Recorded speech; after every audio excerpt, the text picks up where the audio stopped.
Oi, Antônio, boa noite. Oi, Isa, tudo bem com você?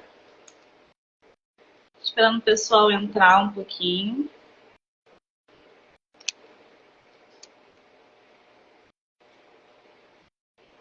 Lívia, Tamires, boa noite.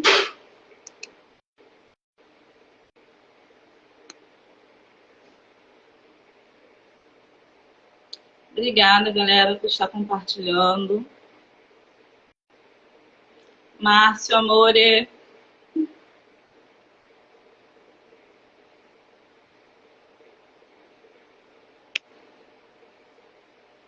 Deixa eu só convidar a Lívia aqui. Boa noite.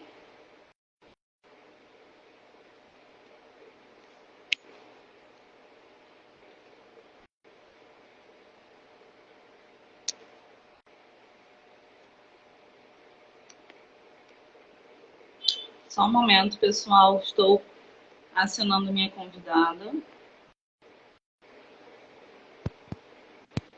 Oi, Lívia, agora sim. Olá, boa noite. Pessoal que está chegando agora, bastante gente entrando. Maiara, boa noite, bem-vinda. Mas deixa eu ver mais quem que eu perdi. Flor Magalhães, seja bem-vinda. Analice, bem-vinda. Maria Carolina. Tudo bom com vocês, mulheres? É um prazer. Yara Beluinsta, boa noite. Bom, eu me chamo Larissa, eu sou psicóloga clínica e hoje eu estou com a doutora Lívia Matias, né, para a gente poder fazer a nossa primeira live sobre relacionamentos abusivos e os impactos que isso traz na saúde mental da mulher, né, principalmente. Lembrando que o foco não precisa ser só com mulheres, né, é uma live bem convidativa, é uma live em que as pessoas podem ficar à vontade para fazer perguntas, colocar sugestões, trazer alguns temas que não estejam no nosso roteiro de live, né? Fiquem bem à vontade para esse cenário, tá bom? Esse espaço aqui ele é bem nosso, combinado? Bom, Lívia, eu gostaria de se apresentar. Sim. Obrigada pelo convite, Lari. É um prazer estar aqui. Eu e a Lari, a gente já trabalhou juntas, estou trabalhando de novo agora, estou adorando. Sim. Acho que vai ser bem legal. Então, eu sou psiquiatra, estou trabalhando com psiquiatria há 7 anos, né? É uma área que eu adoro, saúde mental. E, enfim, eu e a Lari, a gente compartilha essa paixão, né? E, em especial com a saúde mental das mulheres, né? Exato, uma área bem prejudicada em alguns aspectos, né? Dentro das instituições, dentro da própria família, talvez, dentro das redes de apoio, principalmente. Tiziana, boa noite. Vamos falar bastante sobre as redes de apoio aqui, pela nossa live, né? Como é que está o meu áudio, pessoal? O nosso áudio, meu e da Lívia. Se alguém puder mandar um ok, um retorno, se o áudio está bom.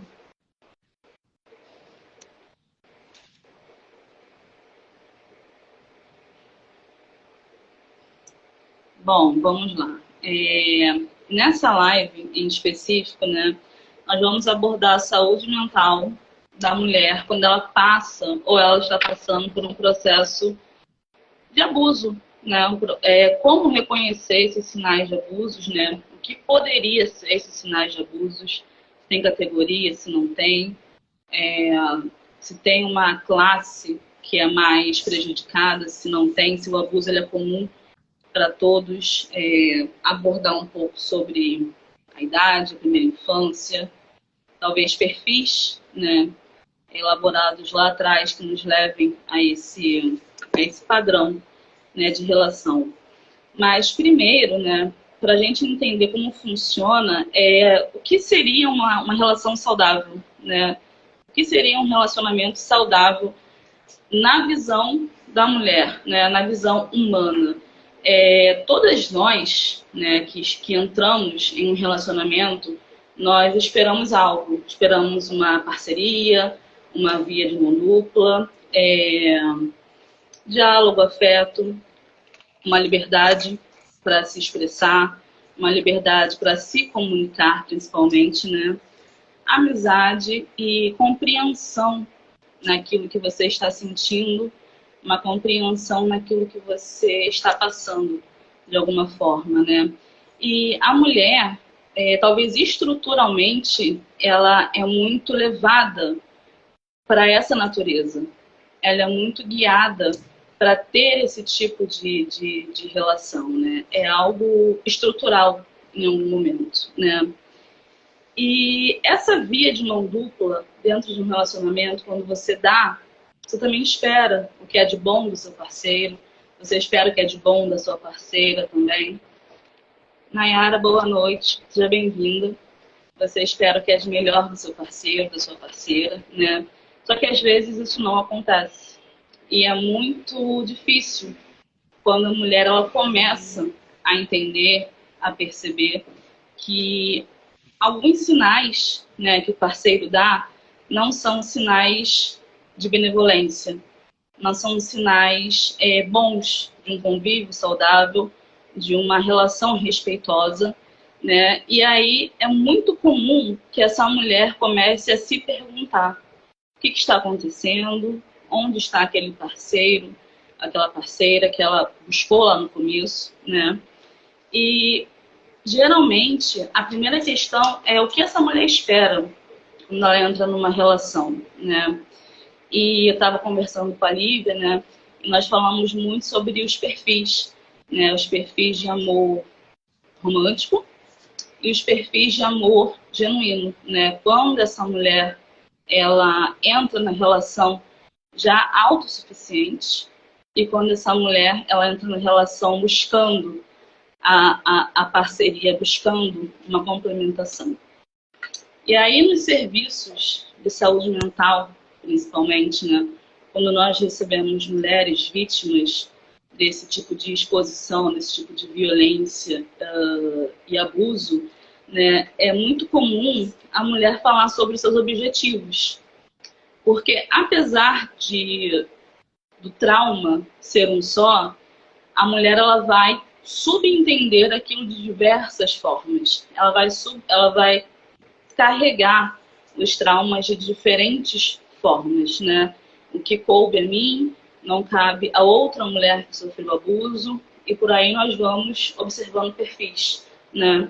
E aí a mulher, ela traz expectativas e perspectivas diferentes. Em que sentido? Né? Basicamente no perfil do amor da fantasia romântica e no perfil do amor da fantasia do amor genuíno. O que seria esse amor romântico? Né? É aquela mulher que ela necessita, que ela busca, que ela procura, que ela tem anseio por aquele parceiro ou por aquela parceira, que infelizmente ela não consegue se completar sozinha, né? E esse perfil, ele é um pouco mais acessível, talvez, para um abusador, porque a mulher ela está vulnerável, a mulher ela está necessitada e o abusador ele tem as percepções dos perfis que ele busca, ele tem as percepções de uma mulher mais vulnerável, de uma mulher sem uma rede de apoio. E quando a mulher ela tem esse perfil mais genuíno, né, ela tem esse amor mais genuíno, ela já entra na relação um pouco mais autossuficiente.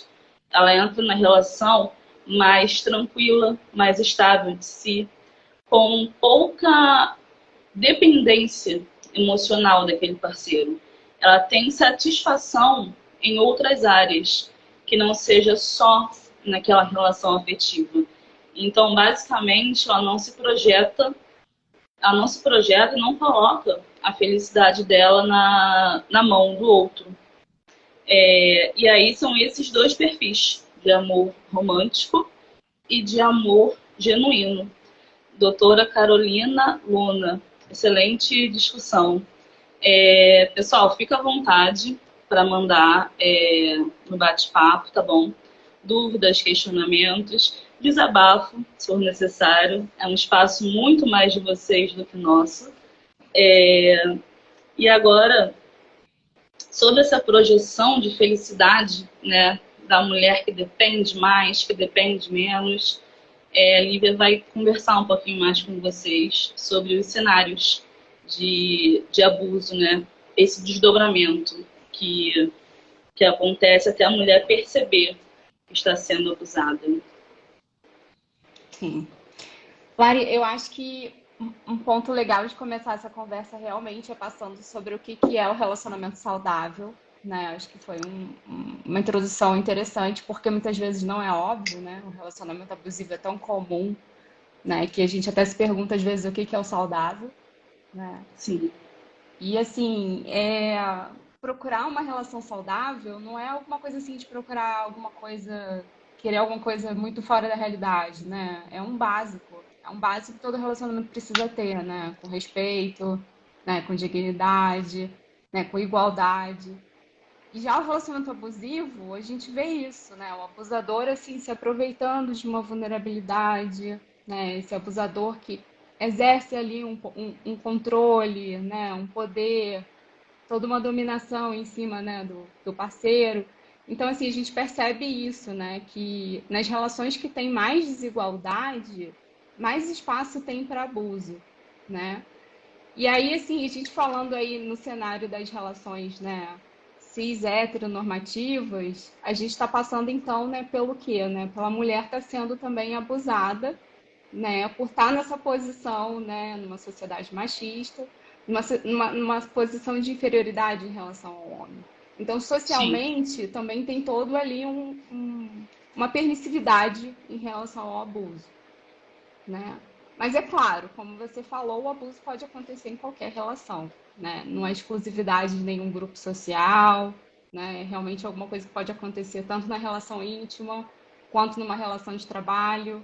Então, assim, em qualquer situação pode acontecer, né? Então, esse é a grande importância da gente atentar para isso, né? Já que é tão comum, né? Sim, sim.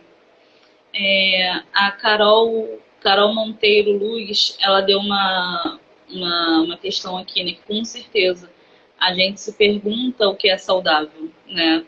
Essa foi uma das nossas maiores dúvidas, né? Quando começamos a elaborar esse tema, porque o que é saudável para mim, talvez não é saudável para outra, não é saudável para o outro. E aí chegar nessa conclusão da base do que é saudável, né?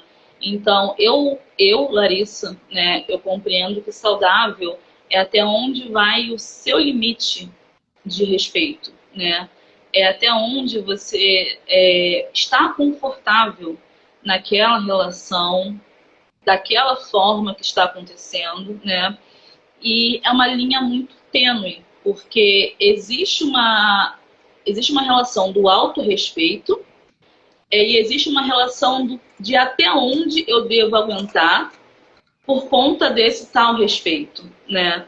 Então, é um discurso, é uma fala muito delicada quando nós tentamos ter esse limite do que é saudável, né? Porque muitos fatores, grandes fatores, né? Eles nos dão a entender que a relação pode estar saudável. Você começa a buscar comparações, referências em outras relações que você teve, ou em relação de amiga, de amigo, e você percebe que talvez o seu perfil possa estar um pouco parecido, um pouco distorcido, mas você ainda assim se esforça para tentar manter aquela relação por mil motivos, né? E aí, como citado aqui, né, a rede de apoio ela tem uma grande responsabilidade, né, em ajudar essa mulher com as suas percepções dos seus próprios limites, né? Se ela aprendeu a ser respeitada na infância, na adolescência, se ela sabe, né, o que é respeito, se ela sabe o quão saudável né, você saber dizer não, saber dizer ao seu parceiro, parceira que você não quer, que não está bacana. Tem aqui algumas citações, deixa eu voltar. Maiara Nascimento. Dependendo da nossa criação, Parece que querer o que é saudável parece que é exigir muito. E isso gera culpa. O que você acha, Lívia? Eu acho que é inevitável a gente falar do que é a nossa referência, né, de relacionamento no Sim. início da vida, né, as primeiras experiências que a gente vai ter, né. O abuso pode acontecer também em relação à criança, né, sofreu abuso em relação a alguma figura parental, ou mesmo que ela não viva diretamente o abuso, está mergulhada ali naquele contexto, né, naquela família, né, que vive um relacionamento abusivo com as figuras parentais. E aí a questão é que, tipo, se você já parte, né, de um pressuposto ali que o relacionamento abusivo é o normal, é o padrão, né, realmente fica difícil você, né, ter uma crítica já quando adulto de entender que aquilo ali não é, né, que aquilo não é saudável, que aquilo ali passou de um limite. Né? Então, assim, a Uhum. culpa vem muito por isso também, mas eu acho que é alguma coisa de se redefinir, né, esse parâmetro, né, do que é saudável, né? Sim, justamente. Tem uma questão aqui da Isa, da Isa Raposo. A Isa diz assim, sobre a raiz do abuso. Como é que tá meu áudio, pessoal? Me dá um retorno, por favor. Ela diz assim, sobre a raiz do abuso, eu tenho a percepção que o machismo é o principal fator dos abusos, tanto parte das mulheres e tanto parte dos homens. Que a questão pode vir de ambas as partes, né? Que a relação ela pode também ser prejudicial para o homem. Só que tem um fator muito interessante que quando nós falamos sobre a agressividade, né? Primeiro vamos falar sobre o fator violência e assim vamos expor para a primeira violência datada pela Maria da Penha, que é a violência física. Depois a Maria da Penha ela desmembra para 5 outros tipos de abuso e de violência, né? A violência que acontece com a mulher, ela é diferente da violência que acontece com o homem. A violência feminina, que acontece com o que é feminino, é uma violência muito velada, uma violência muito íntima. E quando ela deixa marcas no corpo, né, falando sobre a violência física, aquela mulher ela consegue expressar melhor em sociedade. Talvez o pedido de socorro não venha dela, venha de outras pessoas que percebem aquela situação de vulnerabilidade. E no cenário masculino, grande parte das agressões, elas acontecem na rua, elas acontecem em exposição, ainda mais sendo de mulher para homem. Só que numa estrutura dentro de casa, numa estrutura do lar, né, é muito provável que a violência aconteça de ambas as partes, né? Afinal, são relações humanas. E quando nós falamos sobre o ser humano, nós estamos falando basicamente sobre tudo, né? Mas os dados mostram que as mulheres, elas sofrem mais a represália física, psicológica, sexual, que vai ser mencionada aqui, né? E aí tem outro comentário. Qualquer relação pode gerar relacionamento abusivo. Por exemplo, de mãe para filha, pai para filhos, parentes e outros mais, né? É o que eu havia falado sobre o abuso ser dentro de casa, né? O abuso que vem do lar, da sua primeira estrutura. E aí, esses padrões, eles ficam muito confusos quando você se torna um adulto, né? O trauma, ele atravessa com você por algumas esferas da sua vida. Se você sofre uma ruptura afetiva, se você é exposto por muito tempo a um ambiente tóxico, né? A um ambiente violento, quando criança, é muito capaz desse estímulo, desse intuito à violência, ele vir progredindo com você, né? Infância, pré-adolescência, adolescência, fase adulta. E aí, na fase adulta que estamos, começam essas rupturas, esses porquês, essas possíveis permissividades, né? Tem aqui um comentário da Tiziana. O abuso emocional e violência na infância fazem com que as pessoas percam a noção do que é uma relação saudável. Você precisa aprender na idade adulta o que deveria ter aprendido quando criança. Lívia, essa sobre o trauma eu vou deixar para você. Eu acho que é realmente isso, né? Como a gente vai falar mais lá na frente, assim, sobre, né, como que você pode evitar, né, de se envolver novamente num relacionamento abusivo, já fazendo um Sim. spoiler aqui dessa parte. Sim. Mas é realmente isso, como você aprender, né, assim, enquanto adulto já, né, né, saber ali ter uma referência do que é um relacionamento saudável, né? Então, mas nunca é tarde, né? Tudo bem, deveria ter aprendido quando criança. Mas a gente vive numa sociedade que a gente pouco fala, né? A gente tem falado mais ultimamente sobre saúde mental, sobre todas essas questões, né? Então, assim, também nunca é tarde para recuperar e refazer isso e reaprender, né? Então, aí a gente termina essa conversa lá pro final. Vamos para não dar muito spoiler do final, né? É muito interessante esse bate-papo, porque ele atinge Laura. Laura, seja bem-vinda. Deixa eu só dar boas-vindas. Bem-vinda, tá bom? Qualquer dúvida que você tenha, coloca aqui nos comentários, que a gente vai respondendo ao passar da nossa live. E para outras pessoas também, tá bom? Doutora Carolina Luna Alque. E aí nós temos uma questão muito interessante, né? Quando nós falamos do cenário em que essa pessoa foi exposta, né?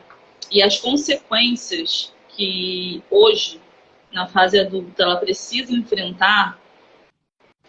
Eduardo, Dudu, bem-vindo.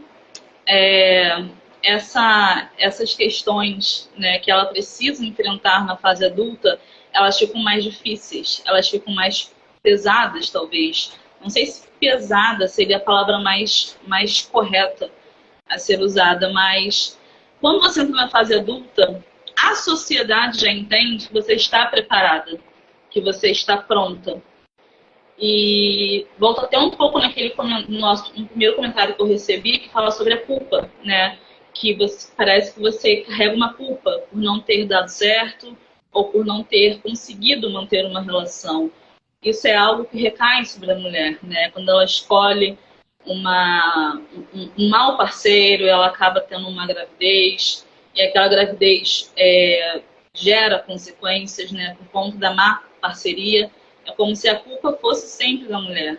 E quando nós trazemos isso para o âmbito adulto, a discussão ela pode abrir um leque, porque a sociedade não para você se consertar psicologicamente, né? A sociedade não para que aquela mulher que está tão ferida, que está tão magoada dentro da sua intimidade, ela não consegue compartilhar isso com um colega de trabalho, ela não consegue compartilhar isso, talvez com um pai, talvez com uma mãe, com uma amiga mais íntima, porque aquela rede de apoio, ela já foi rompida há muito tempo, né? Vamos falar sobre a rede de apoio ainda. E aí nós temos alguns atenuantes. É uma pergunta para a Lívia. Doutora Lívia, epa, deixa eu voltar aqui. Espera aí, pessoal. Erros acontecem. Doutora Lívia, pessoas com borderline tendem a ter relacionamentos abusivos. Gostaria de saber, na sua visão, se é possível pessoas com esse transtorno se curar, ela coloca entre aspas, ou melhorar nesse quesito. Acho que é uma ótima pergunta, Isabela. Realmente a personalidade borderline é bem prevalente nos relacionamentos abusivos, né? E assim, a gente não fala em cura, em psiquiatria, em saúde mental, né? A gente fala ali da pessoa refazer a forma dela de ver a vida, de lidar com as coisas. Então, assim, realmente tem como melhorar, né? Mas a gente está falando ali de como se deu a estruturação, né, daquela pessoa. Então, na personalidade borderline tem toda uma instabilidade, né? Tem uma tendência, né, a relacionamentos com mais violência, né? E às vezes, como a Lari antecipou, né? Muitas vezes, no caso da personalidade borderline, a gente percebe uma agressividade bidirecional dentro de um casal, né? Sim. E aí o abuso que, né, ou a pessoa que sofre o abuso não consegue reagir, né? Essas são algumas possibilidades. Ou a pessoa reage, né, mas continua ali suportando aquele abuso, ou até numa situação que a pessoa é abusada em um momento e ela abusa em outro momento. Então, tem toda essa complexidade, essas possibilidades aí de combinações, né? Então, a personalidade borderline tem uma sensibilidade maior à rejeição, né? Então, assim, são pessoas que têm uma tendência a meio que explodir quando elas se sentem rejeitadas. E como Ao isso pode negativismo. acontecer, exatamente, como isso pode acontecer no relacionamento, né, de ainda mais abusivo, que a gente vai conversar sobre isso, sobre o aspecto do parceiro, né, colocar a pessoa para baixo, rejeitar, né? Então, assim, pegar os pontos fracos e fazer, né, uma relevância daquilo maior, né? Enfim, expor a pessoa. Então, assim, a sensação de rejeição é muito presente. E isso retoma uma série de feridas, assim, do passado, né? Mas sim, é possível melhorar, claro, mas é um trajeto, né? Não é alguma coisa imediata. Exato, exato. É, Maria Carolina, ela trouxe uma reflexão, um desabafo, né? Eu tô lendo porque, para quem não sabe, né, quando a live é compartilhada, só uma pessoa tem acesso aos conteúdos, a outra janela fica desabilitada, né, Lívia? E aí, nesse caso, eu tô com esse contato aqui, e por isso que eu tô repassando. A Maria Carolina ela traz esse desabafo. Carrega-se uma dor tão profunda e antiga que me questiono se vale a pena insistir em tratar. Parece que nunca vou superar o que o sof... Parece que nunca vou superar e que o sofrimento se renova com o cotidiano, convívio e tentativas frustradas.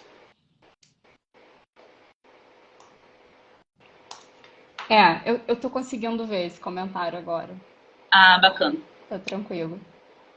Isso acho que vai entrar mais pelo que a gente estava pensando em falar no final, assim, sobre como você tentar evitar a recidiva no relacionamento abusivo, né? Então, assim, não é, é uma coisa que eu acho que a gente tem que ter um certo cuidado na hora de falar, porque eu não acredito que se envolver no relacionamento abusivo é culpa da vítima, né? Mas a gente está vendo aí que tem uma série de questões no desenvolvimento da pessoa que deixam elas mais vulneráveis a abusos, né? Sim, Então, isso realmente é uma reconstrução. Isso a gente tem pressa, né? A gente tem pressa, ainda mais quando é alguma coisa que causa sofrimento, a gente tem pressa de viver bem, né? Não que isso não seja possível, claro que é possível, né? Mas da mesma forma que levou um tempo para você se construir daquela forma, vai levar um tempo e um investimento para você reconstruir de uma outra forma, né? E é isso. Eu me pergunto enfim, se não teve nenhum avanço, né? Se não teve nenhuma melhora, né? Geralmente as pessoas saem de um relacionamento abusivo já com algum aprendizado, né? Já com alguma melhora. E um por mais sinal que elas se amarelo, vejam, talvez. por mais que elas já se vejam em algum momento de novo no relacionamento abusivo, elas vão aceitar menos, elas vão sair mais rápido daquele relacionamento. Então, alguma melhora provavelmente houve, né? Mas talvez não na velocidade que a pessoa gostaria, né?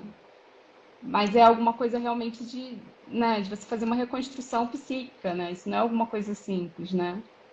Sim, sim. Nós temos palestrante Leandro, Tereza, acho que é assim que se fala. Bem-vinda também. Bia e Elise, bem-vindas. Bem-vinda. No que vocês tiverem dúvida, né, podem colocar nos comentários, podem adicionar. É uma live sobre violência, sobre relacionamentos abusivos, né, suas consequências na vida adulta, né. Nós estamos basicamente aqui agora, para quem chegou, né, falando sobre essa progressão da infância para a fase adulta, né? Essas questões que não foram tratadas e quando você é uma mulher, um homem adulto, se depara com essa situação, né? E você não sabe reconhecer os seus perfis de autorrespeito ou do que é bom para você, porque pode ser que em algum momento lá atrás alguém bloqueou esse acesso para você, alguém não deixou você fazer as suas próprias escolhas. E aí quando você cresce, se torna uma mulher, um homem, né, e precisa fazer as suas escolhas por si só, é um padrão complicado, é um padrão difuso, né? Doutora Carolina Luna tem uma questão. Pode ter uma tendência a pessoa entrar em diferentes relacionamentos abusivos e repetir o ciclo. Isso realmente é uma questão muito grave, é uma questão muito séria, né? Falar sobre ciclos, porque pode existir uma padronização da parte daquela pessoa que entra em relações que exigem um certo sofrimento. Ela entra em relações que exigem um certo sacrifício. E ao contrário do perfil da mulher que tem a fantasia romântica, ou que tem um perfil genuíno, aquela mulher não sabe mais lidar com comportamentos saudáveis, com comportamentos que causam um bem-estar. Por exemplo, uma mulher que sai de uma relação violenta e entra numa relação dita normal, uma pessoa saudável, né? Ela vai se sentir, ela vai ter uma sensação de hipervigilância, né, Lívia? Ela vai se sentir vigiada em algum momento, por algum tempo, porque foi assim que ela entendeu que funciona. Foi assim que ela entendeu que o amor acontece, com essa falta de respeito, né? E aí entra o ciclo de sedução do abusador. Porque se ele se apresentar como ele realmente é, a mulher não fica. A mulher se assusta, ela vai embora. Então, é necessário ali o abusador, ele ter um grau de sedução, primeiramente, né? Para quando aquela mulher estiver 100%, 101% envolvida, ele começa a romper os ciclos sociais daquela mulher, até que não sobre nada para ela e ele, o abusador, seja o foco ou tudo que ela pode ter naquele momento. Lívia, aqui tem algumas questões para a gente compartilhar. Você está tendo acesso à tela também simultâneo ou está só comigo por aqui? Tô tendo. Eu acho que tá. Acho que tá chegando aqui as mensagens, tô vendo. Bacana. Uhum. Tem uma questão da doutora, da Carolina também. A sociedade de consumo e machista faz esse tipo de padrão perpetuar, né? Quase que uma afirmação dela. Essa questão estrutural do machismo, né? Do patriarcado, onde há muitos anos isso acontece, né? Você gostaria de falar sobre isso, Lívia, do machismo? Eu acho que tem uma questão interessante do machismo, claro, né? Da misoginia, né? E também eu Sim, acho que é muito interessante porque muitos relacionamentos abusivos acontecem, como você começou falando, né, Lari? Na intimidade ali do lar, né? Então ali em quatro paredes, né? É alguma coisa reservada, né? É alguma coisa que quem está lá do lado de fora não sabe o que acontece dentro da casa, dentro daquela família, né? E aí mora um perigo enorme, né? Então assim, o quanto até onde a vida privada é ou não, né? Alguma coisa que a pessoa pode haver interferência externa ou não, né? Porque assim, a partir do momento que você começa a ter, né? Um abuso exatamente porque ali ninguém está vendo o que o abusador sim. está fazendo. Então, assim, esse é o tipo de coisa que facilita também esse comportamento ser perpetuado. O Então, abusador, ele sabe que pode, de alguma forma. porque Ele aquilo ali sabe vai que ele tem ficar, esse né? poder. Exatamente, também vai ficar ali dentro da família, ninguém sabe o que está acontecendo. Quem olha do lado de fora Sim, acha que é uma família, né, saudável, não imagina, ou seja, né, isso é alguma coisa que, né, isso diz respeito à sociedade como um todo, então, assim, mais ao coletivo do que a uma família em si, né? sim. Tem do Leandro, que vem abaixo da doutora Carolina, Uhum. que ele diz que ele já esteve em relacionamentos abusivos e que por vez nós também somos abusivos sem ter essa consciência, né? Só identificamos isso um pouco depois. Sim. Aí agora vem meu spoiler, só um pouquinho, né? Falar sobre a autopercepção e os seus grandes porquês, né? O porquê que você deixou se envolver, o porquê que você também foi abusivo, abusou daquela pessoa, né?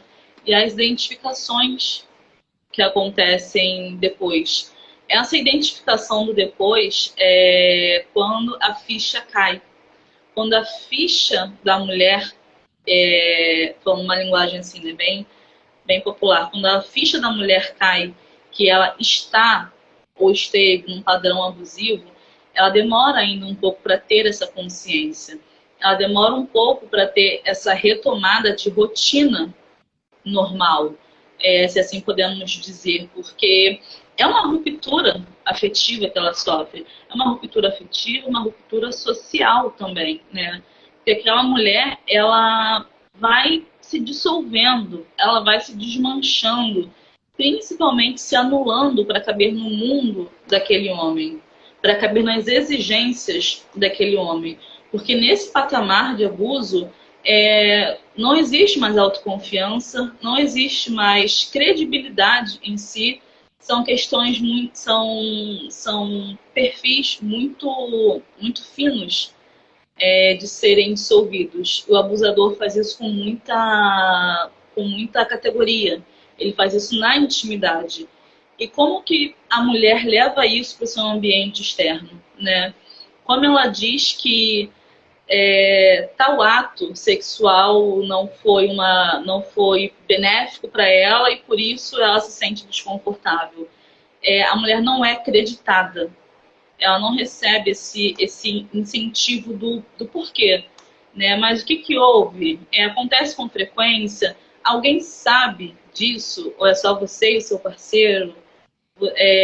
Você tem relações sociais e isso são ilhas, né? E vai ilhando aquela mulher até que ela fique totalmente sem referências, só sobra espaço para ele. Tem questões aqui para a gente voltar.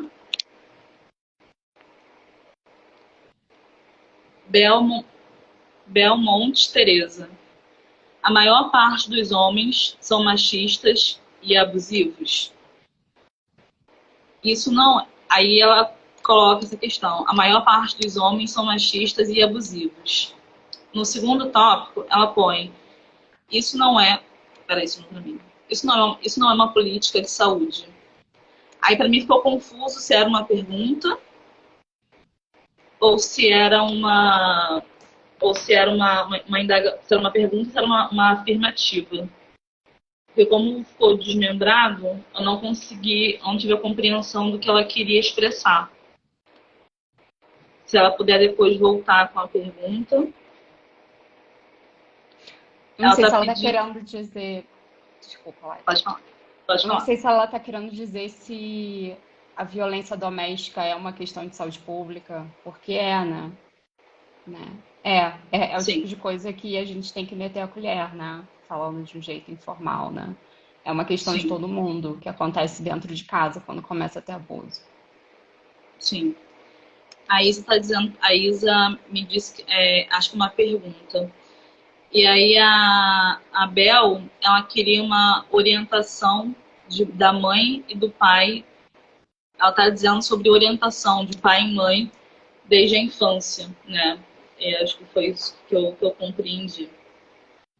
Uma orientação de pai e mãe. Talvez ela esteja falando da primeira base, né?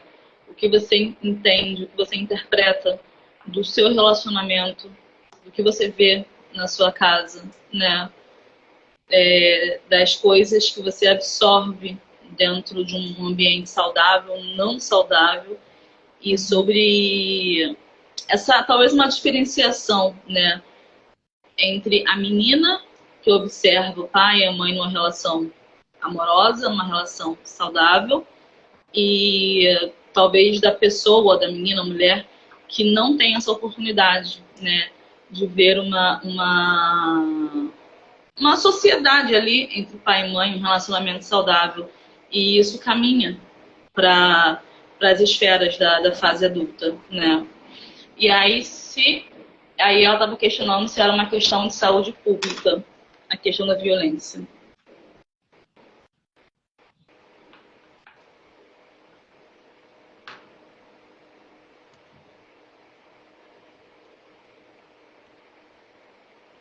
Oi, Lívia, me ouve?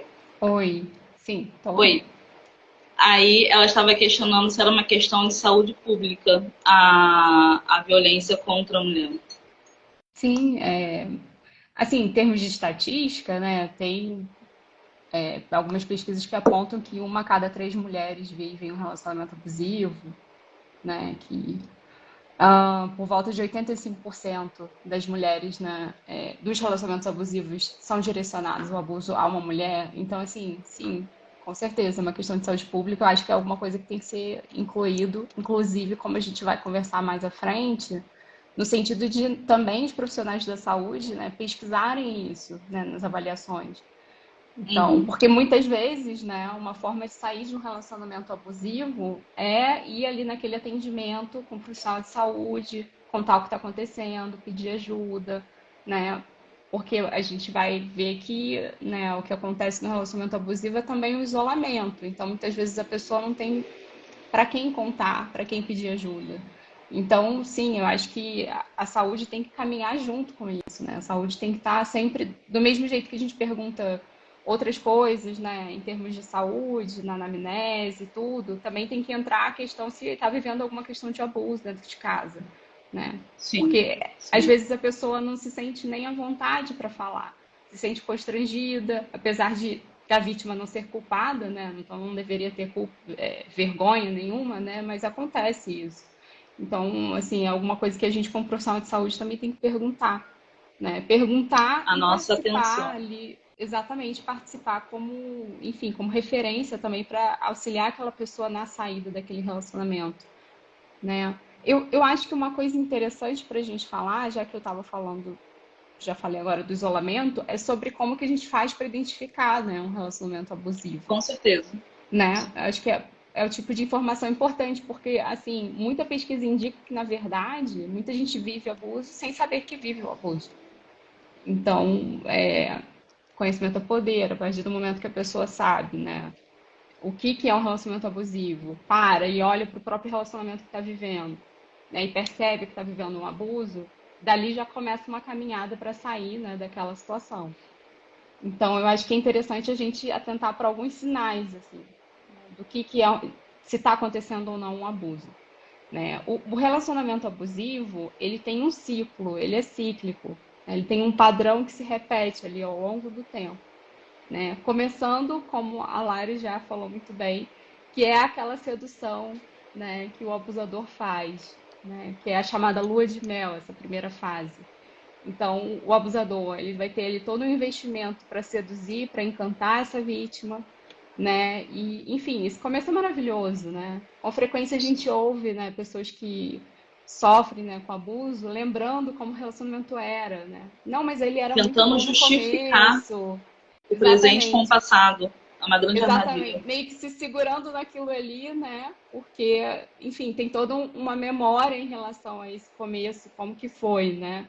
Quando na verdade a gente vê que isso não era genuíno, isso não era verdade, né? Era toda uma encenação ali, né? Montando aquele cenário para envolver a vítima, né? E daí a gente vê que, assim, a partir daí, né, a próxima fase seria, enfim, do isolamento, né? Então, o abusador vai construindo alguma coisa no sentido da vítima ser dependente dele.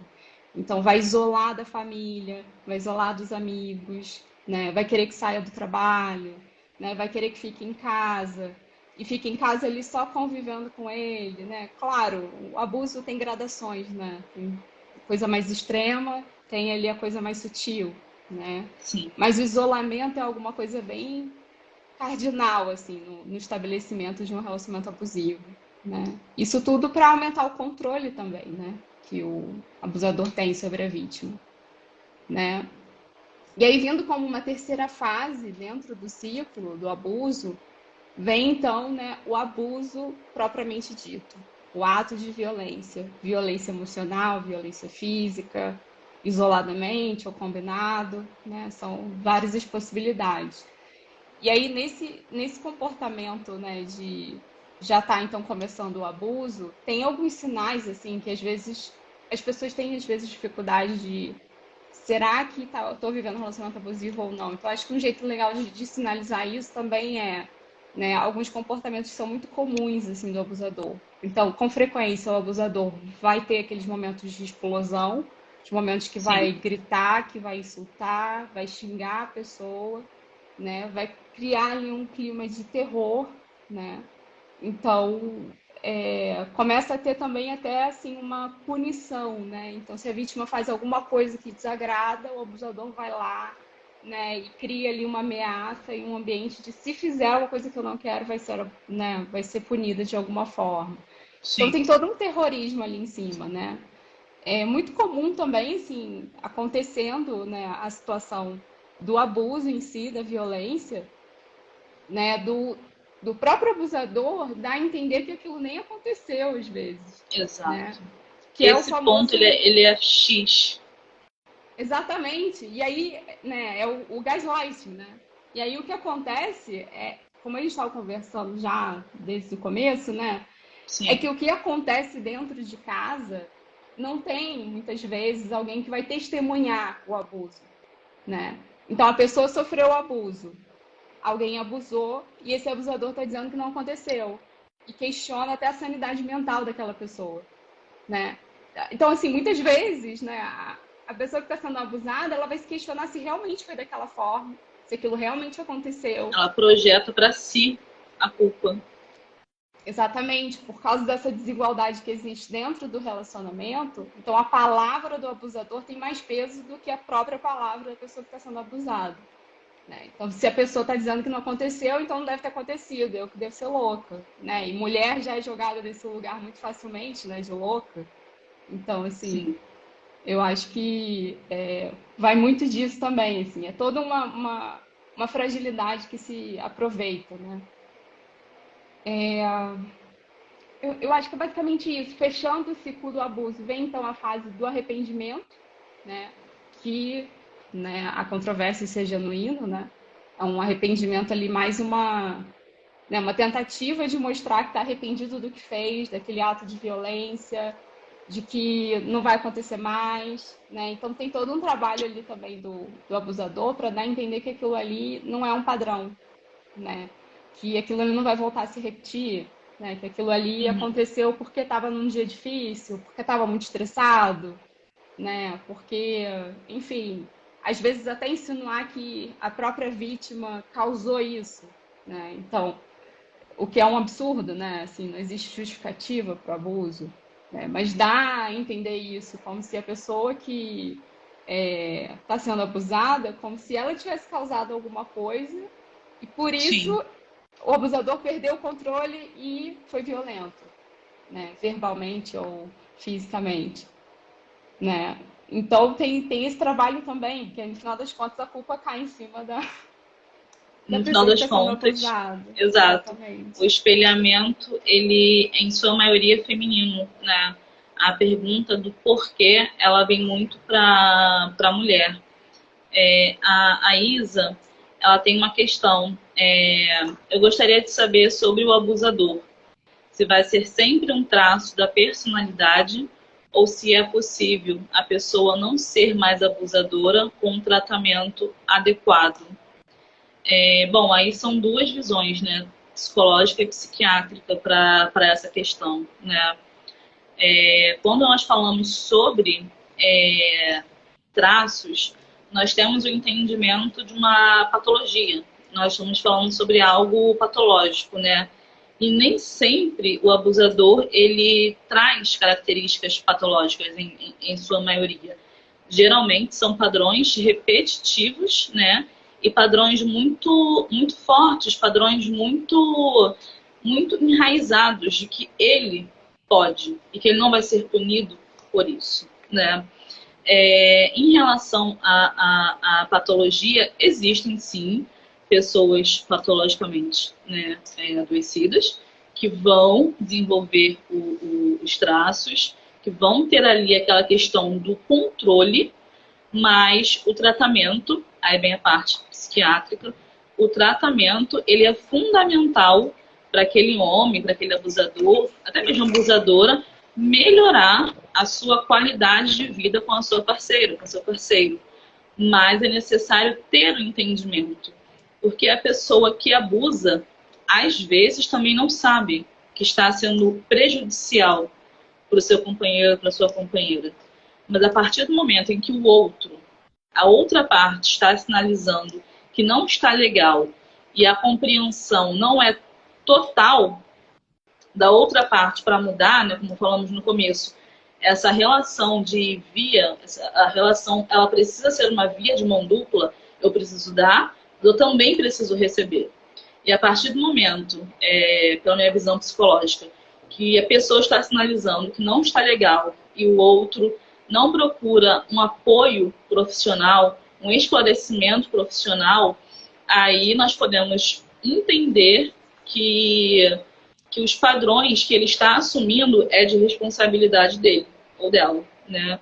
E aí cabe ao parceiro que está na situação ficar com aquela questão: é patológico? Não é?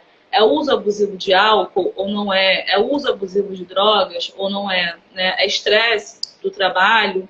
Ele está sendo grosso ou grossa comigo por questões externas? E aí o tempo vai passando, você vai percebendo que aquela pessoa, independente de estar bem ou mal, se é um dia de sol ou de chuva, o perfil permanece o mesmo. Então, na visão psicológica, o grande sinalizador vai ser o outro, né, que está sendo abusado. E procurar, sim, um esclarecimento sobre o que está havendo, da forma mais calma e mais clara possível. E você, Lívia, sobre essa pergunta? Então, essa é uma pergunta bem comum, assim, né? Às vezes a pessoa que sofre abuso se perguntar, né, se o abusador tem algum transtorno mental e por isso comete o abuso. Assim, as estatísticas mostram que a grande maioria das pessoas que abusam não tem transtorno mental, né? E uma minoria, então, vai ter algum transtorno mental e por conta desse transtorno mental vai ser agressivo, mas ainda assim isso não é justificativa para ser agressivo, né? Quem tem um transtorno mental e abusa de alguém tem a responsabilidade, né, de cuidar disso e jamais abusar de Sim, alguém. Então, não dá para você querer justificar, né, com alguma condição mental um abuso, né? Não dá para justificar o que não é justificável.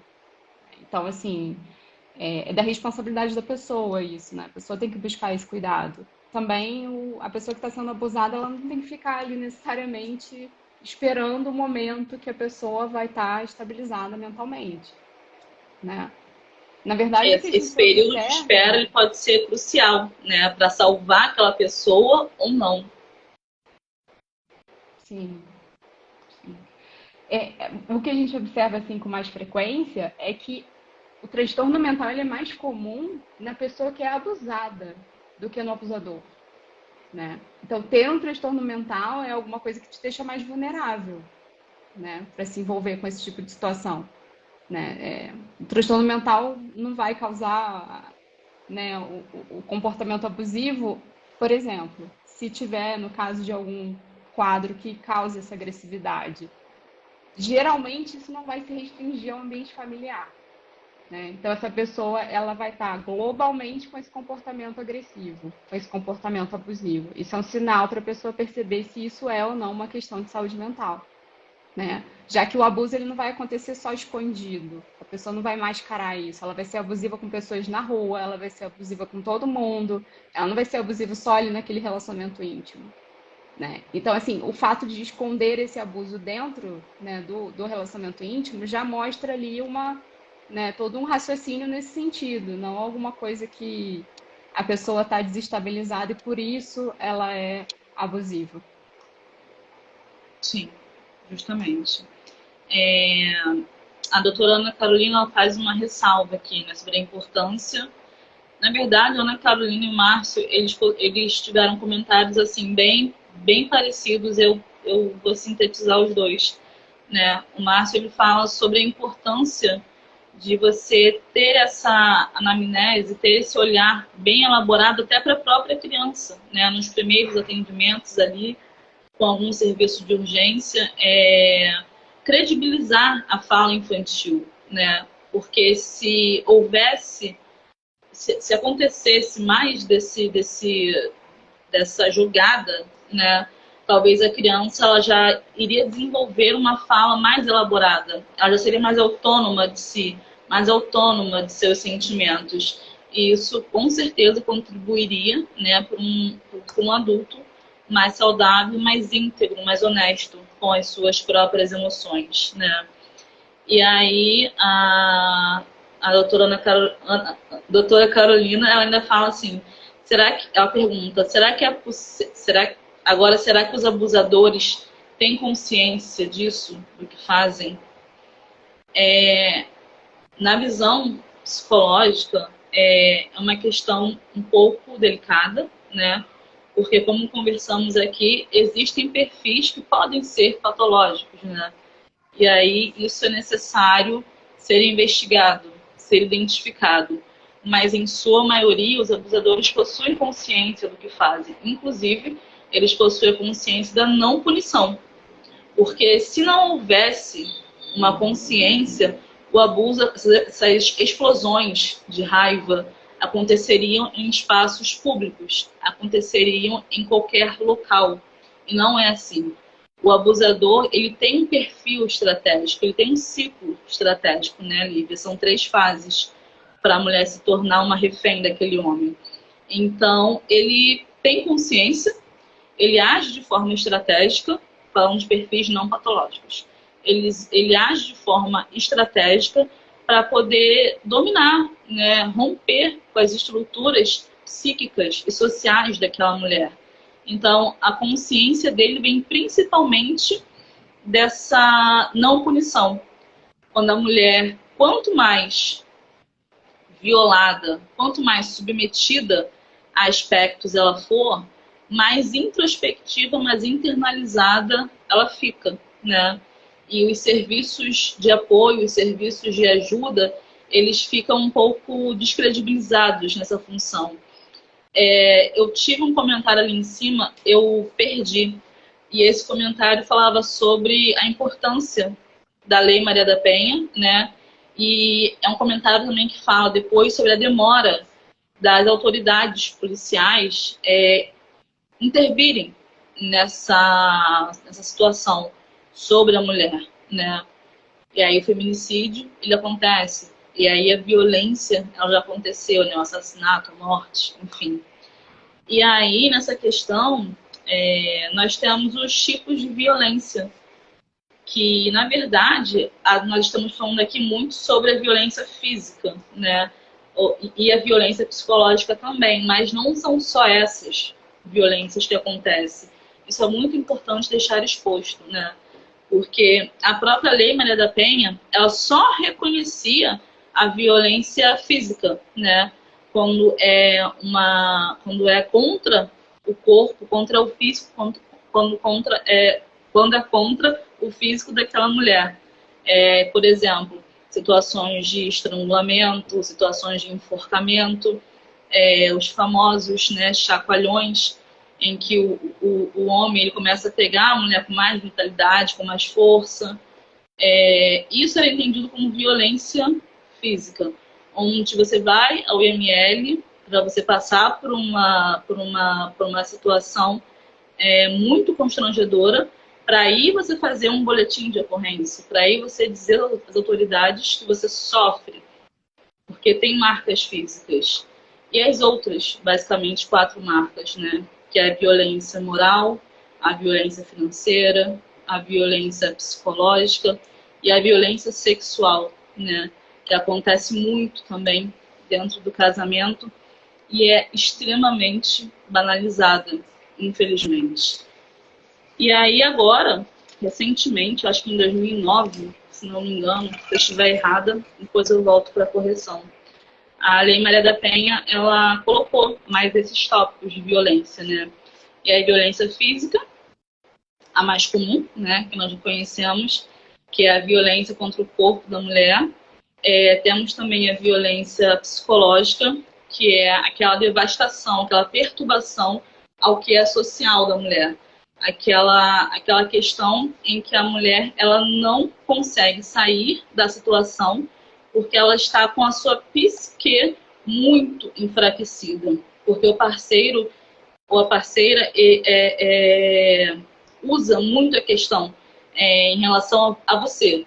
Você não vai conseguir ser nada sem mim, ninguém vai querer você se eu não quiser, você não consegue chegar a lugar nenhum se não for com a minha ajuda, você é incapaz. Então, frases como essa, elas desmembram muito o psicológico da mulher, né? A violência patrimonial ou violência financeira, né? Que é quando aquele homem não dá opções, quando ele não dá ferramentas para aquela mulher ser autônoma, ter o seu próprio dinheiro, para ali ela começar a construir sua própria autonomia, para um dia ela poder ir embora, talvez, né? Para um dia ela poder ser mais digna de si em algum momento. E aí, como ocorre essa violência? Escondendo documentos pessoais, CPF, RG, certidão de casamento, nascimento, se for o caso, né? A questão financeira, o dinheiro é contado, a humilhação financeira, a questão de posses, né, dos bens materiais. Isso sempre é um motivo para prender a mulher, aquela relação que ela não quer mais. A parte financeira em relação aos filhos, a famosa pensão, né? O homem afirma, ameaça que se a mulher se separar, o filho não é dos dois, o filho é só dela, ela que se vire para cuidar, porque a partir do momento que ela sai, ela está assumindo aquela maternidade sozinha. Então, ocorre muita ameaça em relação ao patrimônio que aquela mulher teria direito. E ela também está muito fraca, está muito vitimizada para ter essa compreensão. E a violência moral, que é uma violência muito subjetiva, muito oculta, né? Que onde o homem, ele basicamente vai cometer difamações, parceiro ou parceira, ele vai cometer difamações em relação àquela mulher, né? Como assim difamações? Falando sobre a questão sexual, expondo as intimidades daquela mulher, falando sobre como aquela mulher se comporta no ambiente social, como é a fala, como é a escrita, como ela se veste. É basicamente uma campanha de difamação, quando falamos sobre a violência moral. E para finalizar, não menos importante, né, mas sendo muito banalizada, é a violência sexual dentro de um casamento, né? Porque sexo e casamento são coisas que estão interligadas, né? E a saúde mental da mulher, a libido da mulher, ela pode ser muito comprometida pelo parceiro que é abusivo. A mulher, ela pode estar realizando atos sexuais que ela não quer para satisfazer aquele parceiro. Ela pode sofrer estupro dentro do casamento, violações sexuais de todo tipo dentro de um casamento, se colocar em situações a qual ela não quer, por exemplo, swing, troca de casais, porque aquele marido insiste e ela acaba aceitando para satisfazer aquele parceiro. Então, são violências subnotificadas, né, que não são tão expostas, mas que acontecem, infelizmente, com muita frequência. Pessoal, estou indo muito rápido, tem alguma dúvida? Tem uma questão aqui da Isa, que ela pergunta, então, se é possível deixar de ser abusivo ou abusiva, ou a pessoa vai ser assim para sempre, Lívia? É possível, com certeza, né? É um trabalho que essa pessoa vai fazer, né? Pra deixar de ser abusiva, né? Para deixar de ter o comportamento abusivo. Mas o primeiro passo é realmente ali, né? Se dar conta do que faz, né? Ir atrás dessa melhora, né? É alguma coisa que a pessoa precisa ter interesse, claro, né? E aí a grande questão é que quem sofre no abuso é a pessoa que está sendo abusada. Então, às vezes, né? Com frequência, na verdade, o abusador não tem um incentivo para melhorar, né? A não ser que essa pessoa queira ser uma pessoa melhor, queira respeitar dentro do relacionamento.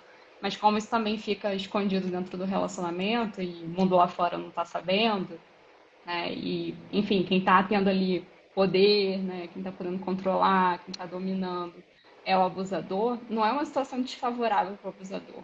Então, muito frequentemente o abusador nem busca essa ajuda, nem busca melhorar Sim, nesse sentido.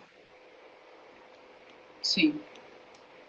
E aí, falando sobre isso, né, sobre essa não busca do abusador, eu reforço, Lívia, uma fala que você teve, eu queria voltar, quando essa certeza, né, da não punição para o homem e essa questão muito interna da mulher, né, onde ela pode começar a buscar essas informações, né? Como ela pode começar a identificar o que é e o que não é, né? Isso é muito importante ter definido.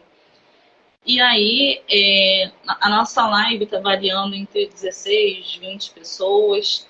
E aí, para as pessoas que estão online, aqui eu queria fazer uma pergunta e queria, assim, a sinceridade de vocês para a gente ir debatendo.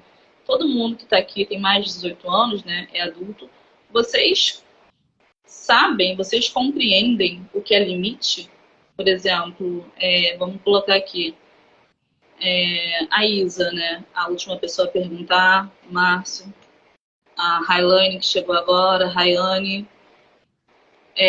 Pessoas que estão acompanhando, vocês sabem definir os próprios limites? Até onde vocês se permitem por uma relação? Ou isso não é muito definido por vocês?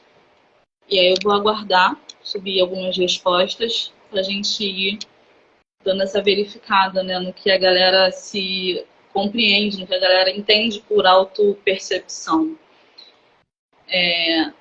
A Rai já disse que não sabe o seu próprio limite. Márcio também falou que não sabe. Maria falou que está aprendendo. Nath Saraiva disse que é muito difícil. Então, assim, são respostas que estão variando. Em sua maioria, assim, processo de aprendizado, né? Elas estão caminhando, estão indo devagarinho, mas tem outras respostas aqui. Nath Saraiva, muito difícil. Railane, é difícil identificar o limite. Ticiana, hoje eu conheço meus limites, mas foi necessário muito autoconhecimento. Para entender. A Isa diz, eu sim, com certeza. Depois da terapia, isso ficou muito nítido. A Bel Elise diz, hoje eu sei, mas demorou 18 anos para aprender.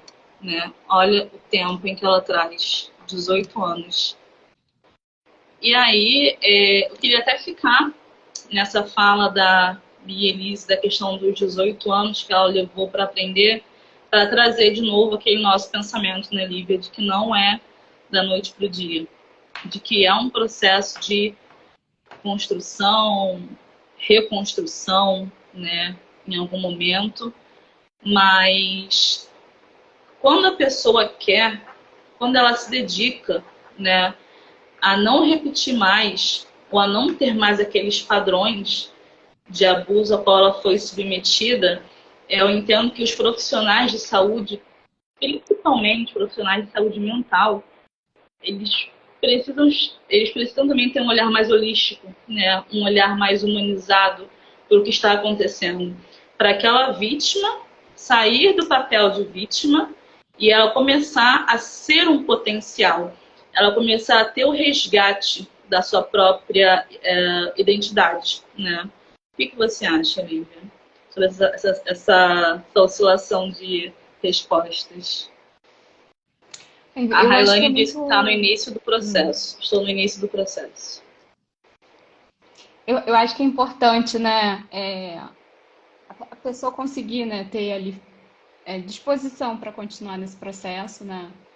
Porque realmente nesse meio tempo essa pessoa ainda vai ter outros relacionamentos que podem ter características abusivas, então assim, A sensação que pode dar é de que não aprendeu nada, né? De que não tá como se tivesse estagnado naquele ponto, né? Então, tipo, não aprendi nada com o que eu vivi, estou de novo nessa situação, né? Mas não é necessariamente por aí, né? Assim, geralmente a pessoa aprendeu alguma coisa, mas assim, acho que é importante a gente falar um pouco também sobre a coisa de sofrer abuso na infância, né? Ou de vivenciar, né? Observar, estar ali num ambiente abusivo, que não pode ser, às vezes, né, o abuso diretamente com a criança. E por que isso, né? Porque assim, as crianças que vivem esse abuso, elas se desenvolvem de uma forma com muito mais autocrítica, né? Com mais dureza, né? Nessa crítica com ela mesma, né? Então isso colabora, inclusive, né, para a pessoa achar que ela não está melhorando, que ela não está fazendo progresso, né? Para ela ser muito crítica porque vê mais o que falta para eu chegar onde eu quero chegar, né, do que o que eu já consegui até onde eu cheguei, né? Então é importante também para nossa mente a gente valorizar também o que a gente já conseguiu, né? Porque isso é combustível para continuar em frente, conseguindo cada.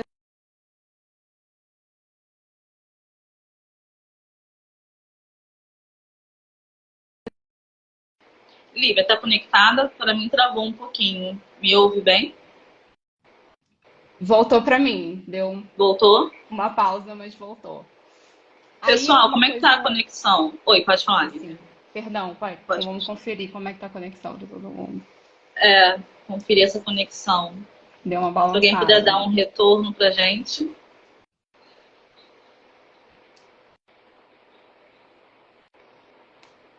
Eu não tô vendo os comentários agora, eles É, estavam vindo no começo, agora não estão aparecendo para mim, eu não sei. tá boa. Ah, me deram um retorno aqui, a Ah, conexão tá boa. Podemos continuar. beleza. Tá bom.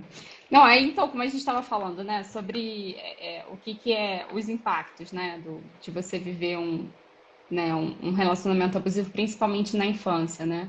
Inclusive tem assim estudos, né, que mostram que algumas áreas cerebrais elas são alteradas, né? O desenvolvimento cerebral ele é alterado, ainda mais quando essa exposição é na infância, né? Então assim acontece também de algumas áreas do cérebro que são responsáveis, né, para a pessoa ter uma autoconsciência, né, para se priorizar, né, por inclusive estabelecer limites, né? Então a gente percebe que crianças que, né, se desenvolvem nesse tipo de ambiente abusivo, com frequência elas não sabem, né, colocar os Sim, próprios limites, né? E essas áreas cerebrais elas estarem realmente com substância cinzenta reduzida, né? E isso ter ali um impacto todo na vida adulta, né? Inclusive no julgamento da situação. uhum. Eu acho que é bem relevante a gente pensar nesse sentido, assim, né? Como os relacionamentos abusivos também predispõem, né? A pessoa a ter transtorno mental, né? A desenvolver algum transtorno mental. Você ser exposto a uma situação de abuso, uma situação de estresse crônico, né? É alguma coisa que também causa uma série de alterações, assim, né? Inclusive, em termos de epigenética, né? E epigenética é essa parte, né, da ciência que fala sobre como as experiências que você está vivendo afetam os seus genes, né? Então, tem essa interação, né? Então, a gente vai observar também, por exemplo, o eixo hipotálamo, hipófise, né, adrenal, que é um eixo muito importante, né, em psiquiatria, ele está hiperativado, né, nas pessoas que são vítimas, né, de abuso. E ele está hiperativado significa também você ter ali, né, uma liberação persistentemente alta de cortisol, que é o hormônio do estresse, né? Sim. Então isso assim já predispõe ao desenvolvimento de transtornos mentais. Então você está tendo ali, quando você está dentro de um relacionamento abusivo, você está tendo um ataque diário à sua saúde mental, né? Isso é muito importante porque quando nós falamos, Nicolas, bem-vindo. Qualquer questão, você pode colocar aqui pra gente, tá bom? Que a gente está respondendo agora já no ao vivo mesmo. E aí essa questão, né, da exposição ao trauma, a exposição a tudo aquilo que você tenta esquecer, a tudo aquilo que você tenta evitar, porque a sua função, né, cerebral é te é te colocar longe da situação de risco, né? Mas como fazer se essa situação de risco ela dorme com você? Essa situação de risco ela aparece para você todos os dias, né? Se você, por onde você olha, por onde você observa, você vê traços daquela pessoa. E existe uma questão também da hipervigilância, né? Quem passa pelo trauma, pelo estresse, ela se torna uma pessoa muito vigilante de si, vigilante de algumas ações não tão necessárias, que em algum momento pode até beirar um campo de uma possível neurose, né? Acometido mesmo por essa exposição excessiva, né, ao que você quer esquecer, mas a rotina, né, o matrimônio, talvez os filhos, né, os laços que ficam depois daquela relação, eles persistem na sua vida. Então, talvez seja muito comum você voltar, você repetir, reproduzir, mesmo sem perceber essas questões dos outros parceiros, né? E aí, pegando esse link, Lívia, é muito interessante, essa mulher em sociedade, né? Como ela muda, a mudança de comportamento que ela vai desenvolver, que ela vai apresentar para os outros, né? Porque ela está refém, ela está ainda em situação de vítima daquele homem, né? Daquele companheiro. Então, basicamente, o que é notório, o que é visível, é um perfil de introspecção.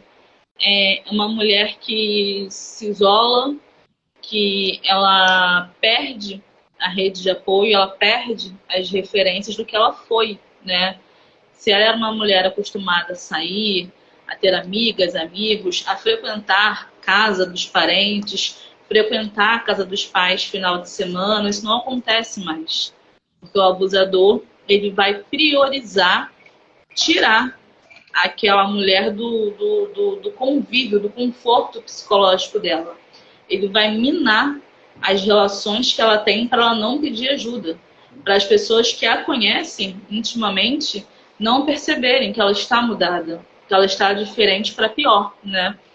E aí, falamos desse perfil de introspecção e os fatores externos que contribuem para essa mulher continuar buscando essa relação, buscando melhorar essa relação, né?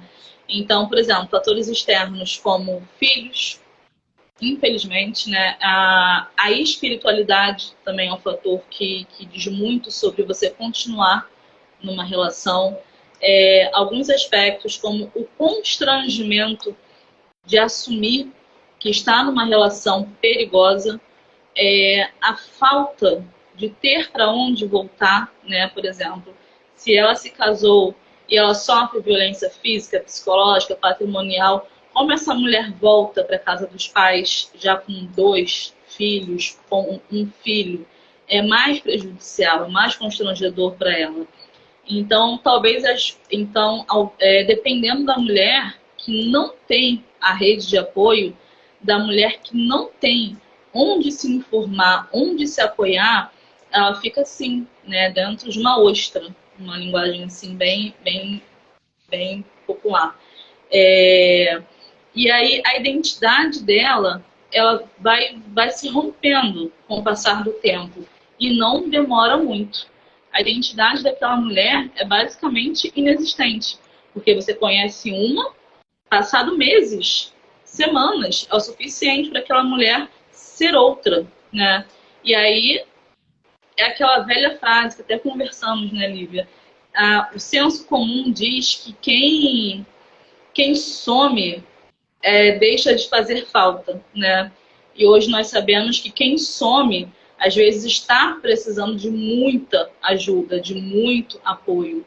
Então, a mulher ter onde se firmar, um lugar onde ela possa estar, onde ela possa voltar a ser, é fundamental. Na minha percepção, é um dos primeiros passos para ela sair da sombra do abusador e começar a reconquistar a sua identidade, né?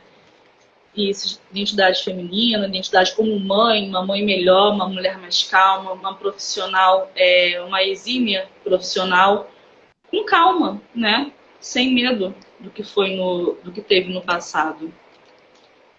Tem uma questão aqui da Highline para mim. Eu não consigo voltar. Você consegue voltar, Lívia, nos comentários? Pois é, parou de aparecer pra mim, eu não tô vendo mais. Ah, achei. A Highline fala que a mudança nesse perfil da mulher, a mudança no perfil de comportamento, ela é quase que involuntária. Acontece, né? Sem a mulher perceber ou sem que ela queira. Quando ela se nota dentro da situação, ela já virou a chave. Ela já é uma outra pessoa e cadê as redes, né? Ela desconecta. O abusador faz ela desconectar de tudo que era dela e agora não é mais. E o que você acha, Lívia, sobre esse comportamento involuntário? Eu acho, assim, fundamental, né, como a gente tem conversado.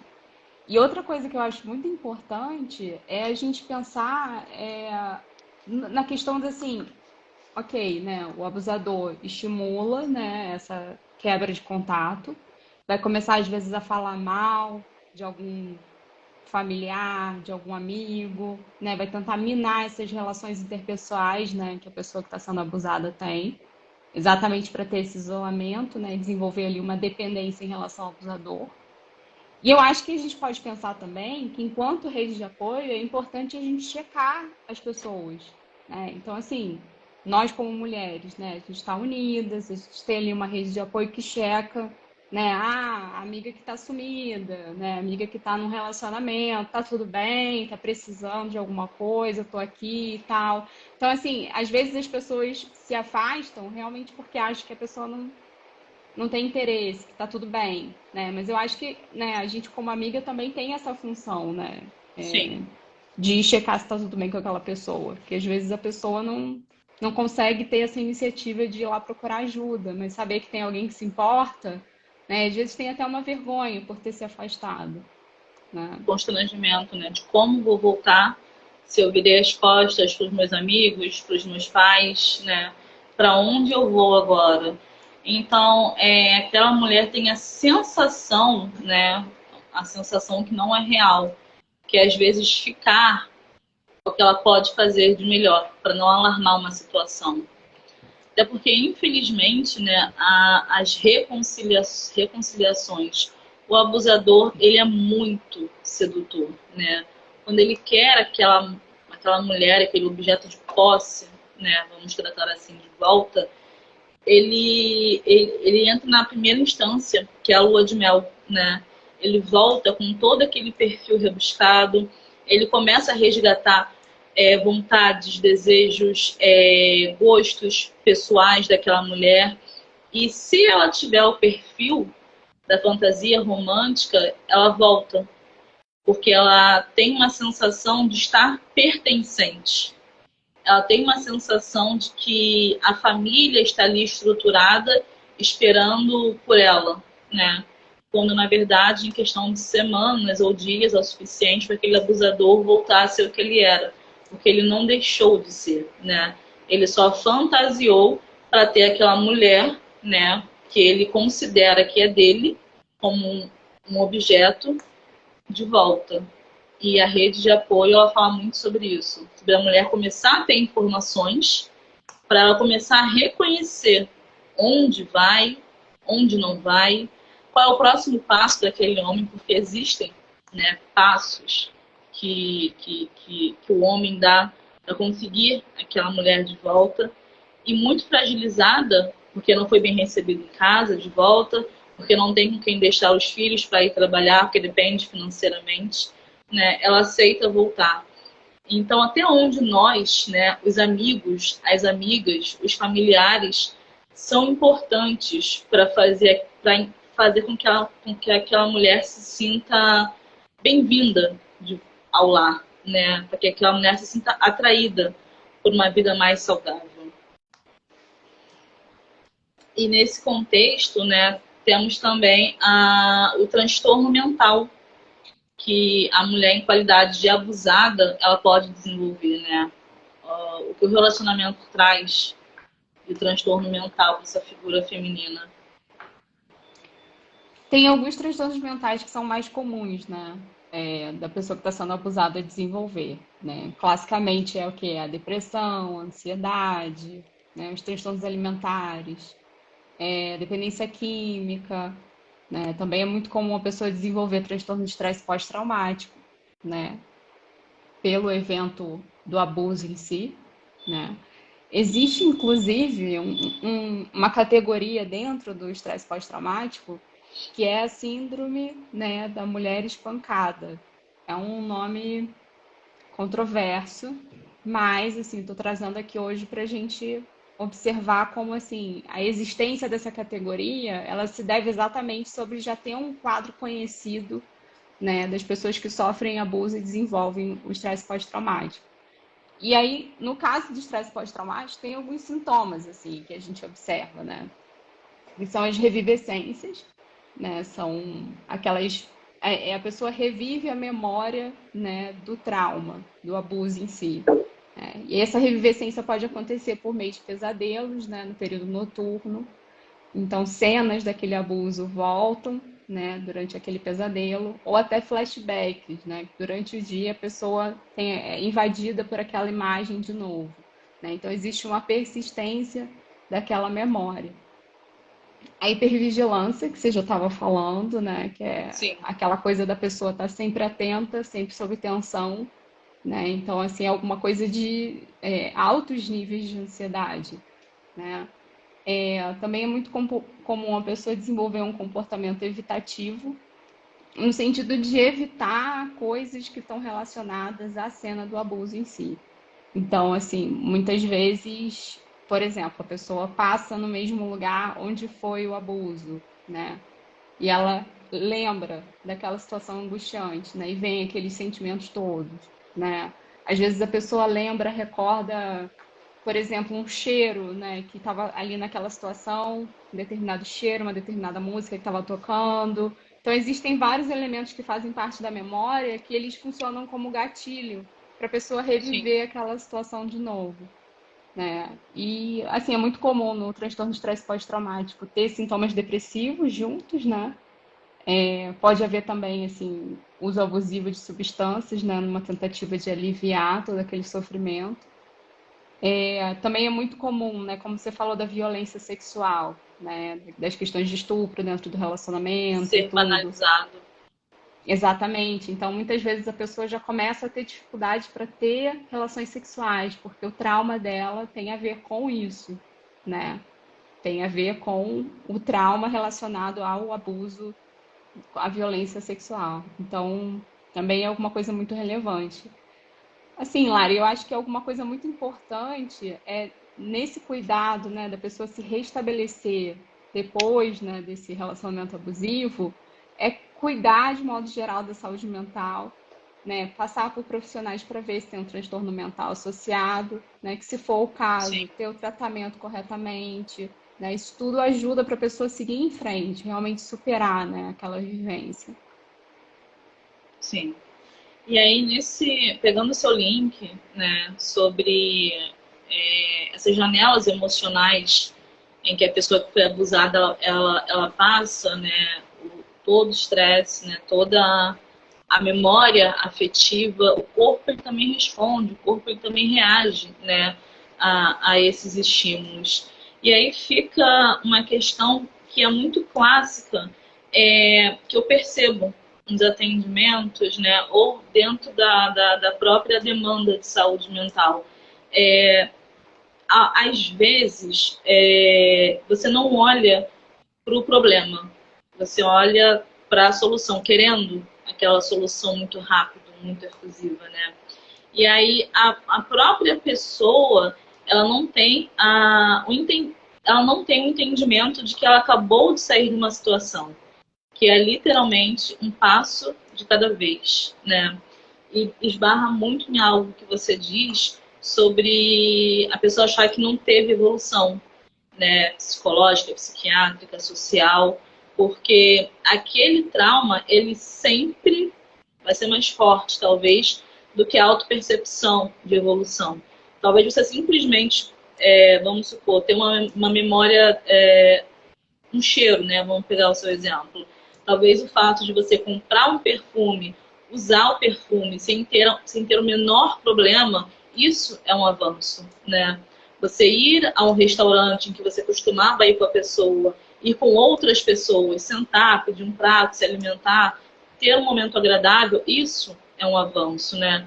Você olhar uma foto, que hoje em dia o Facebook, o Instagram, eles associam, né, as imagens, você ter acesso à imagem daquela pessoa, aquela pessoa não significar nada para você, só uma lembrança ruim, também é parte de um processo de melhora, né, de restabelecimento.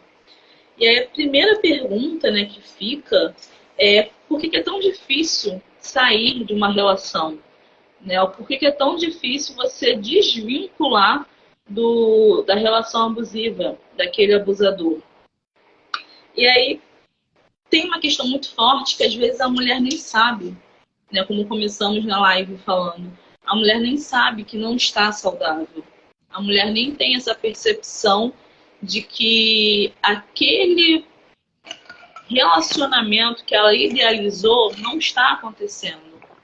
E quando ela olha ao redor, cadê os amigos? Cadê os pais, né?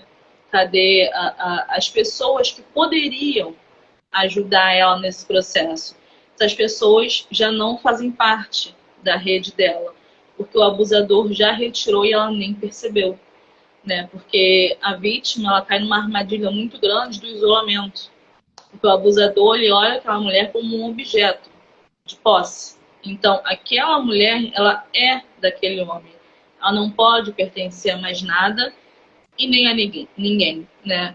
E a melhor forma de fazer isso é ilhando essa mulher, tirando ela do convívio de quem poderia alertar ela sobre.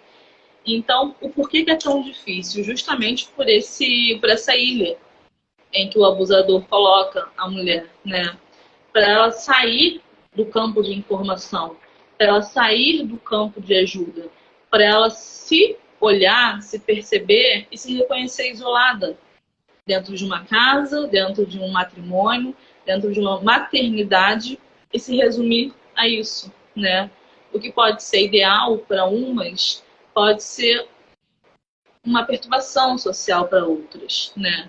Então, quando falamos sobre mulheres, né, e sobre o porquê que elas se permitem estar dentro dessa relação, isso caminha muito sobre a rede de apoio, que já não existe, né? Que já foi retirada da convivência dela. Então, quando essa rede de apoio volta, ou quando ela consegue maiores informações, ela começa a ter mais esperança de sair daquela relação. Ela aprende a dizer não, até para as próprias fantasias de que aquela pessoa vai melhorar, de que aquela pessoa vai voltar um homem, uma parceira melhor, né? E aí, por que é tão difícil sair? Justamente por isso, né? Porque falta essa ponte sincera, honesta, da mulher que precisa de ajuda e não sabe como pedir, e da oferta de ajuda sem o julgamento. Sem alguém que diga, calma, você acabou de passar por uma situação extremamente traumática, vai levar um tempo. O que você não pode fazer é voltar para aquele ambiente. O que você não pode fazer é voltar para aquela ambientação, uma fantasia de que aquela pessoa vai ser melhor, né? Porque às vezes a mulher, quando ela consegue sair, ela sai para tentar dar um choque de realidade no seu parceiro, achando que vai acontecer uma tomada de consciência. Mas não acontece.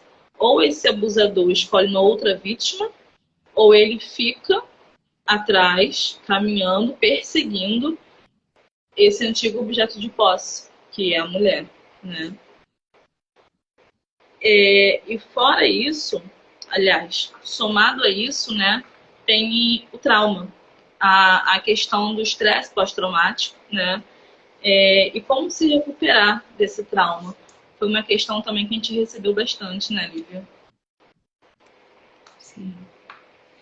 Eu acho que é isso, Lari, assim, buscar reconstruir, né, a rede de apoio, buscar profissionais, né, para cuidar da saúde mental, cuidar da saúde como um todo, né, é importantíssimo fazer a terapia, né, fazer uso dos medicamentos quando for indicado, né, com acompanhamento. Eu acho que é alguma coisa também de estar ali em contato com os pares, né, estar em contato também com outras pessoas que sofreram abuso, outras pessoas, né, que também se envolvem em relacionamentos, né, com muita intensidade, né, em Sim. relacionamentos que de respeito, né, os limites não são respeitados. Então, eu acho que é se fortalecer, assim, psiquicamente, né, para não estar mais ali vulnerável para esse tipo de relacionamento.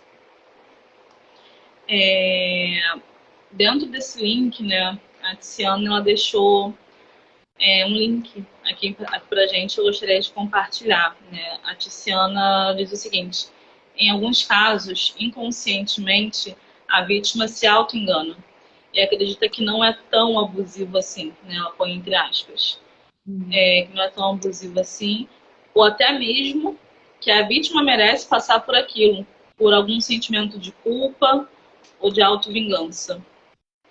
Isso também tem a ver com a baixa autoestima, ela completa.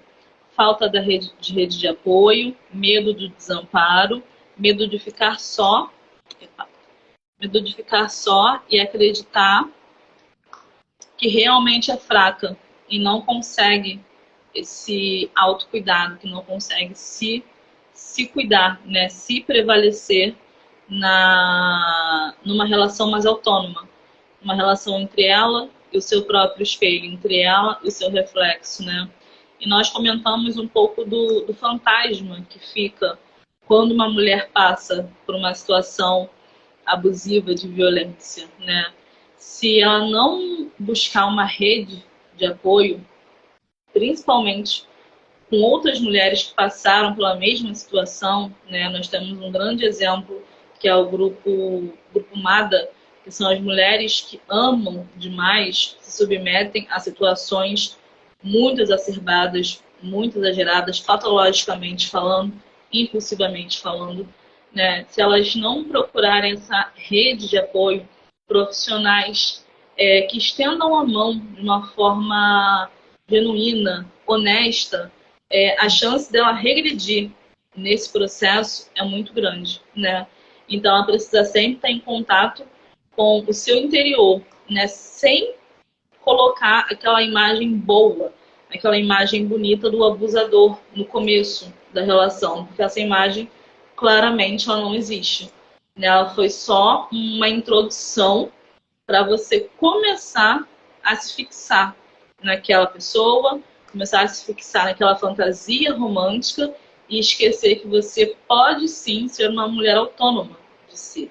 Né? Deixa eu ver se tem mais alguma questão. Roberto Vitor entrou. Bem-vindo, Roberto. Bom, Lívia, a gente está encerrando já a nossa live, né? E aí fica uma questão muito interessante. Como evitar essa armadilha, né? Foi até muitos tópicos, foram muitas perguntas aqui sobre isso.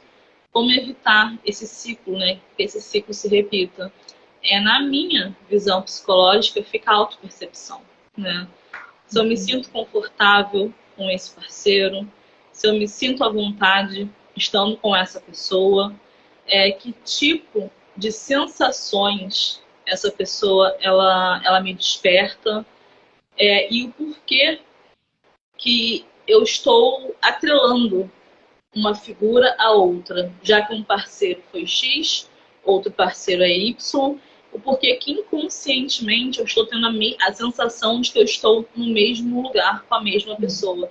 Então, na minha visão psicológica, a autopercepção ela é uma grande chave. Sim, eu acho que essa coisa dos padrões, né? A gente vem desde o comecinho construindo essa ideia, né? A mente, ela repete padrões, né? Então, é Sim, alguma coisa de quebrar esse padrão também. Eu acho que realmente reparar, né, o que está sendo de desconfortável na relação atual, né?